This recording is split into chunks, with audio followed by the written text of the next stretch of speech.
Has been king definitely for decades here in our region. But the Environmental Protection Agency placed regulations on power plants last year to reduce pollution. And now, as Nick Starling reports, some West Virginia lawmakers say those restrictions are hurting the state's economy. Late last year, the EPA proposed new ground-level ozone standards to improve air quality.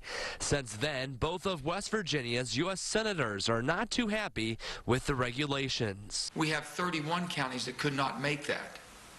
And you'll start penalizing, and that's the effect it has on our economy and the jobs if you start that unrealistic figure. Senator Joe Manchin therefore introduced a bipartisan bill called the Clean Air Strong Economies Act to make the EPA look into the economic cost of this.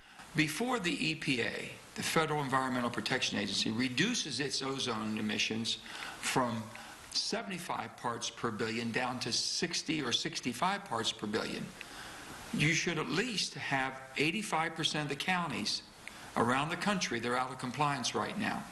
85% of them should at least hit 75 before you start penalizing those that have hit 75. Joining in this effort is Senator Shelley Moore Capito. She says the EPA should have common sense regulations. Stop putting more regulation on top of regulation that's going to harm the economy, cost us jobs. According to the National Association of Manufacturers, in West Virginia alone, these ground-level ozone requirements could cost the state $17 billion in the economy between the years 2017 to 2040.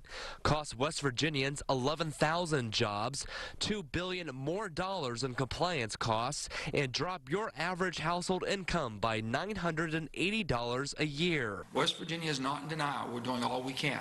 The EPA responded to our request for a statement, and they said, quote, "Our proposal is about setting a health standard and determining that level. Industry claims consistently ignore the health benefits and why an ozone standard is so important for improving the health of all Americans," end quote. We have to find a way to weave a balance between the environment and the economy.